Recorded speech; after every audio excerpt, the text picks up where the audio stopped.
અહીંયા આપણે આજે દૂધીનો હલવો બનાવવાનો છે. તો અહીંયા આપણે દૂધી લીધેલી છે, દૂધીની છાલ ઉતારી લીધી છે અને એને આપણે ખમણીમાં ખમણી લેવાની છે. ખમણી લીધા પછી એને એક બાજુ બાઉલમાં લઈ અને એનું પાણી કાઢી લેવાનું છે.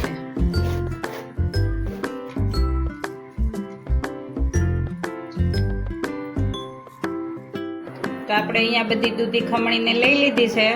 હવે એનું પાણી નીકાળી અને એને શેકવા મૂકી દેવાની છે. તો અહીંયા આપણે પહેલેથી લોહી ગરમ કરીને રાખ્યું છે.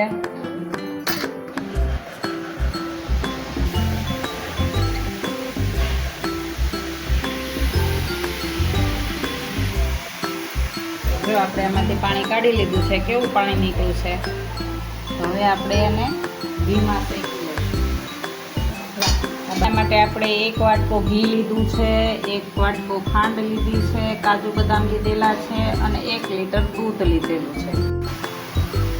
હવે આપણે ઉમેરીશું ઘી.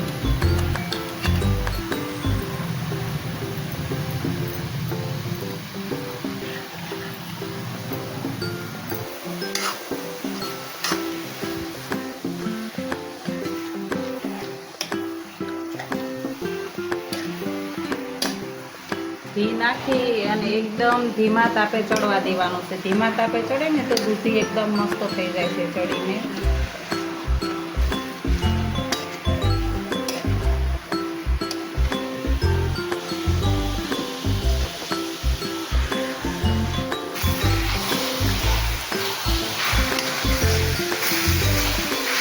દૂધીને છે ને 15 થી 20 મિનિટ સુધી ચડવા દેવી પડે એટલે એકદમ ચડીને મસ્ત થઈ જાય છે.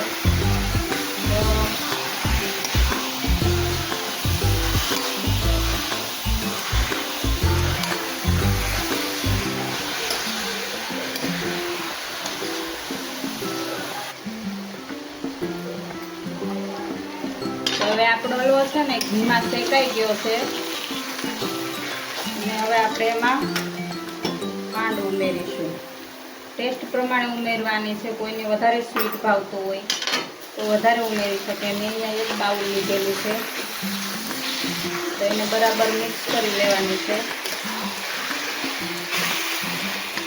અને પછી અહીંયા દૂધ ઉમેરીશું.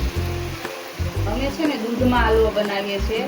તમે જો માવો નાખીને હલવો બનાવતા હોય તો અમે દૂધમાં બનાવીએ. કેમ કે દૂધમાં હલવો બનાવવાથી છે ને 15 થી 20 મિનિટ સુધી દૂધમાં શેકાય છે એટલે એનો ટેસ્ટ બહુ સારો આવે છે.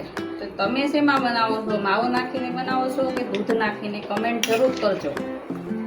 હવે છે ને આપણે આને ઢાંકી દેવાનો છે 10 થી 15 મિનિટ સુધી. ધીમા તાપે થવા દેવાનો છે. હવે આપણે ઢાંકી દઈશું.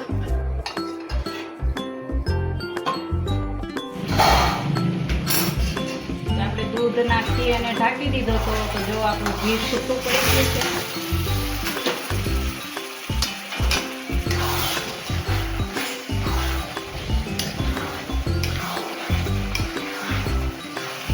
માવો નાખીને બનાવો ત્યારે પણ આવું જ થઈ જશે. આપણે દૂધ 1 લીટર નાખેલું હતું અને 10-12 મિનિટ સુધી ઢાંકી દીધો તો આપણું દૂધ બધું બળી ગયું છે અને એકદમ મસ્ત હલવો તૈયાર થવા જઈ રહ્યો છે. જુઓ. તો હવે આપણે એમાં ઉમેરીશું જે કાજુ બદામ કાપીને રાખેલા છે ને એ.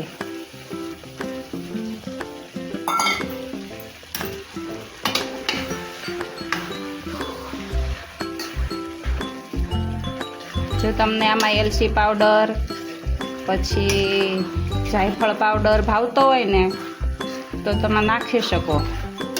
અમને એનો ટેસ્ટ ભાવતો નથી તો અમે અહીંયા સ્કીપ કરેલો છે. હજુ આપણે આને 2 થી 3 મિનિટ સુધી ઢાંકીને રાખી દઈશું.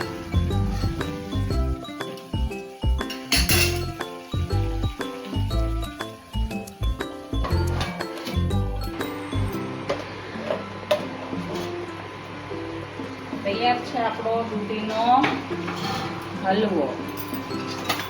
થઈ ગયો છે ને સરસ.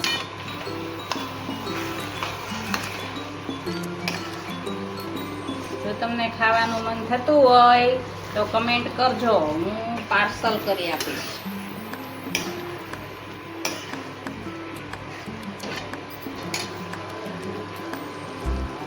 તૈયાર છે હલવો, ગરમા ગરમ.